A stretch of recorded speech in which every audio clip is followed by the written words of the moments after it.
Well, welcome to episode 191 of the G2 on 5G. It's the latest inside scoop on everything 5G. We cover 6 topics in about 20 minutes, and it's brought to you by More Insights and Strategy. I'm Will Townsend, and joining me in beautiful Scottsdale, Arizona is Anshul Sag. We're here for the MediaTek Analyst event. It's been a great event so far. What do you think, buddy? It has, and we're almost wrapped up now, and I think we've heard a lot from MediaTek. Yeah. And we had a lot of questions answered as well, but there's still a lot more to talk about. I agree, and that's going to be one of my topics, but I want to jump into my first one, and I want to talk about Samsung and O2 Telefonica. This is a huge milestone, my friend. So they've announced the first commercial deployment of virtualized RAN and Open RAN in the German market. And I'm going to pull up the article here. It's actually in Landsberg, Bavaria. And it's providing high performance and reliable 4G and 5G services to customers. So ORAN and vRAN continues its momentum. What do you think about all that? I think it's a big deal. I think that it clearly shows the momentum is growing, and that Samsung needed a win there. Yeah. And I think it's a good one for them because it's a vRAN and an ORAN deployment. Right. So I think it's net positive for both them and O2 Telefonica. Yeah, I agree, and it continues to solidify Samsung's leadership position in vRAN.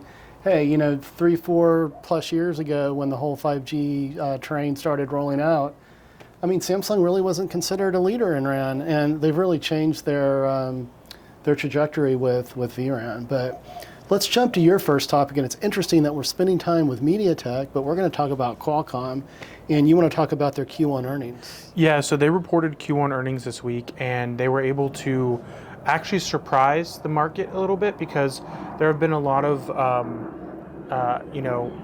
expectations that they wouldn't do so well because the smartphone market's, kind of in a state of flux. Yeah. But they were able to report $9.4 billion in revenue, $2 of GAAP EPS, and $2.44 of non-GAAP EPS. Really, the big deals here were that they were able to report 1% increase in revenue, and that they had EPS increase 13%. Mm-hmm. And then they also reported 35% in growth in automotive. So automotive continues to be a strong segment for them. Yeah. IoT shrunk 11%. So that will, I think, change once they launch their PC chips, mm-hmm. because they actually classify PC as IoT. Yeah. We'll see what happens, how they break that out in the future, but right now that's where it falls. Okay. And then, handsets were up 1%, and they really talked about auto quite a bit. They said that $45 billion design win pipeline, mm-hmm. which is huge. And then they also had... they said that a third of that is ADAS on the call. So they're definitely indexing heavily on the automotive, and we'll see how they move forward throughout the year. But they've got a lot of flagship wins, and they also have challenges from MediaTek. We're getting a little bit of the band here as we're recording. We're just going to keep rolling here, but I had a question for you. So it sounds like in several categories, Qualcomm was relatively flat. I mean, did they meet expectations with Wall Street? They did not only meet, they beat expectations, and they guided upwards. So their stock went up actually about like 4% after hours. Yeah, the market has been nuts, like with Tesla and all the news that was coming out. And then I noticed the markets were generally up today. We're not financial analysts, but we like to play them on TV sometimes. But well, that's good. That's good news. And we are going to talk about MediaTek here in a minute. But I want to hit my second topic, and I want to talk about AT&T. And they launched a new service called Turbo. Now, on the surface, you might read through the press release and assume that this is network slicing. It's not. I was pre-briefed by the company. What they're positioning Turbo to be is an enhancement to your data plan, and it boosts performance in that regard. So it's based on open internet principles. I mean, this is super smart because you and I have talked about net neutrality, mm-hmm. and the fact that there's been a new ruling that reverses the Trump administration's decision that was ratified all the way back in 2017. So And we've talked about this as well. I mean, there are going to be a lot of concerns around MNOs with traditional network slicing. Is that going to violate net neutrality? And at the end of the day, if it's focused on providing an even playing field, regardless of application, Yes, that's where it's gonna meet the criteria there. But AT&T is pricing this incrementally for subscribers, so it's a $7 adder if you want it. And what they're pointing to is for mobility users that want to take advantage of improved latency and more consistent throughput for things like mobile gaming and that sort of thing.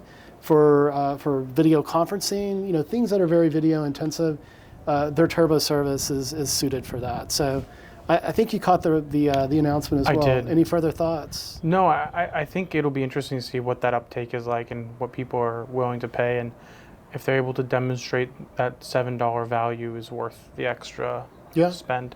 I think it's priced right. I think $5 would have been a slam dunk. $7, It's not here nor there. It's not here nor there. I think if it was 10 or over, I think from a consumer standpoint. I think they should have tried it at $5 and seen how it went. Well, it's easier to lower prices than raise prices, so it'll be interesting to see what happens. But let's go to your second topic before the band starts back up. And you want to talk about the FCC, and there were some fines that were levied against some operators. So they actually fined all operators, the major ones in the U.S. Yeah. They fined T-Mobile, Verizon, AT&T, and Sprint. So T-Mobile gets to pay the Sprint fee and the T-Mobile fee. Okay. It accumulates as a total of $200 million across all four carriers. T-Mobile pays $80 million, AT&T pays $57 million, and Verizon pays $47 million. So it's basically a lawsuit that doesn't allege. It claims and validates that the carriers were collecting user location data without their consent or knowledge and selling it to third parties. Okay. So they are basically paying a fine for breaking the law. And, this was something that happened, I think, somewhere back in 2018, pre-merger. So that's why Sprint got fined. And it just seems like they all thought they were okay and could get away with it. And the FCC disagreed. So this was a long justice for them. So was it sort of a battle that was going back and forth? Because I wasn't aware of this, because you mentioned it started all the way back in 2018, right? Yeah, it didn't seem like it was something that was a priority for the previous administration. Okay. So I think it kind of got stalled until there was a new administration. Yeah. Okay. All right.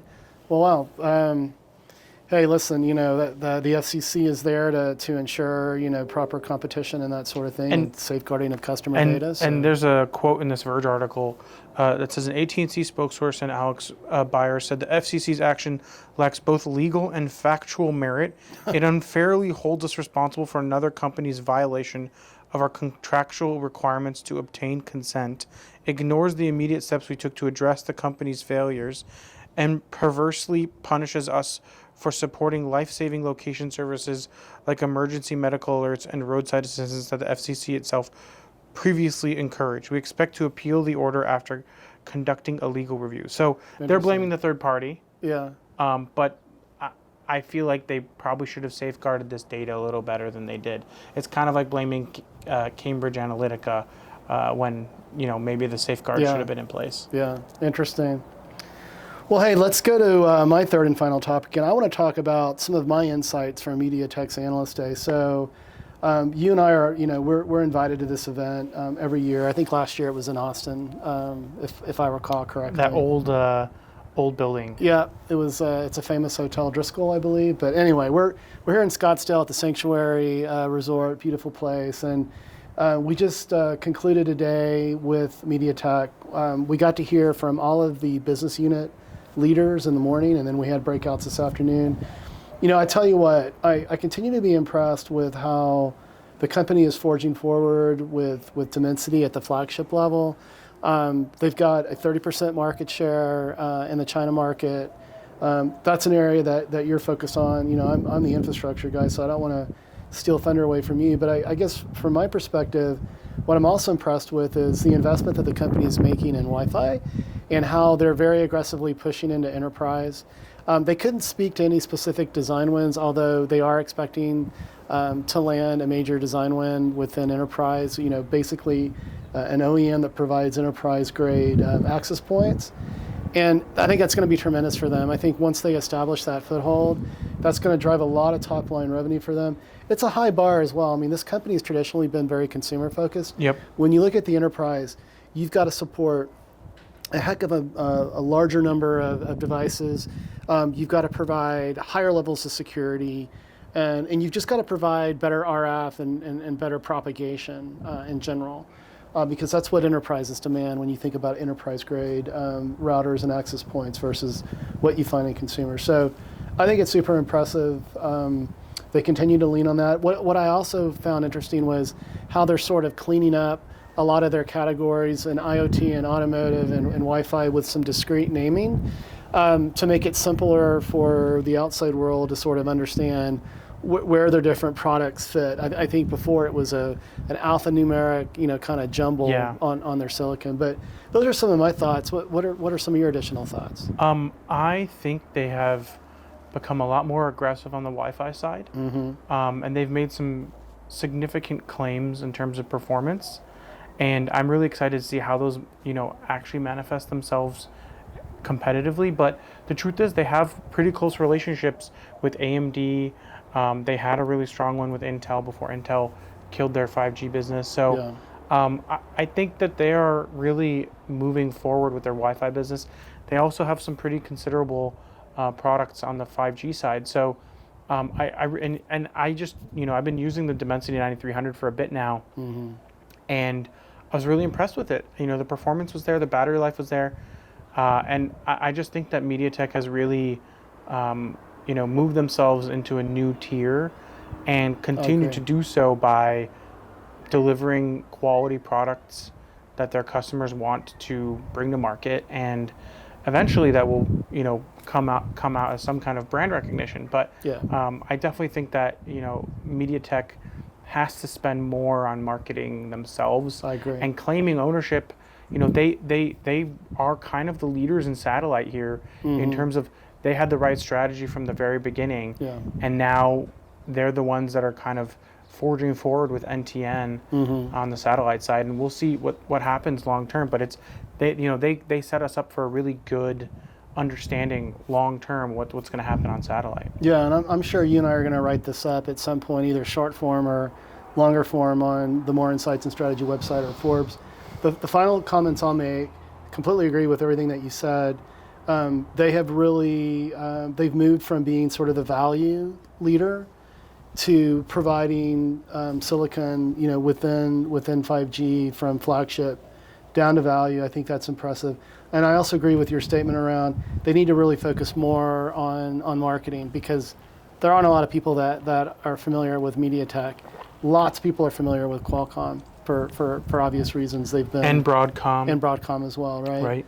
And they're providing both networking, enterprise networking silicon for Wi-Fi and for broadband and for fiber, and as well as the consumer side of things as well. But let's move to your third and final topic, and we've actually talked about this before. Nokia putting a 5G network on the moon, and you want to provide some updates to our viewers and listeners. Yes, so it's not a 5G network. It's actually a 4G LTE network. Okay. It wasn't clear whether or not it was going to be 4G or 5G when they first announced it, but now it's clearly going to be a 4G network. Okay. How did I miss that? It was supposed to. It was supposed to be 5G? It could have been. It was like a possibility. Okay. But they were supposed to launch in April, and they weren't able to, so now they're launching in Q4. Yeah. It'll be in the October timeframe. They're going to be launching with Intuitive Machines on their lander using SpaceX Falcon 9. This will be on the moon. They're going to be building a dual redundant network in a box that will support cell phone-like terminals carried by a rover developed by Lunar Outposts. So there's two different companies that are working with a launch partner to get this thing on the moon, and they're going to be looking for water on the moon, and that's kind of the core of what they're enabling is this lander, and being able to transmit data. And they need connectivity, obviously. And they need connectivity because, you can't just run things without the ability to transmit data. So yeah, it's going to be exciting to see. The first lander was on February 22nd, and it fell over on its side, which I remember watching. But yeah, we'll see what happens. Hopefully they land it straight this time. Mm-hmm. But hopefully that network will continue to operate and they can use it for next tests. And interesting, they did say that if you believe in a lunar future with more human presence, more robotic assets, resource mining and drilling and all that, then you definitely need more capacity. That might be the right time to move over to 5G. All right, interesting. Well, you're going to see Nokia technology, not only on the moon, but it's also something that AST Space Mobile is leveraging, that AirScale technology that Nokia provides to make what they're doing from a SAT, direct-to-cell perspective function. So, hey, it's been a little distracting with the band, my friend, and Camelback Mountain behind us, but it's been a great conversation. Why don't you take us home? Absolutely. We hope our viewers and listeners found this week's topics interesting. If anyone out there would like to provide insights on a specific 5G topic for a future podcast, please reach out to us on social media. Will's at Welltown Tech, and I'm at Anshel Sag. We hope you have a great weekend, and please tune in again next week. And hit the subscribe button.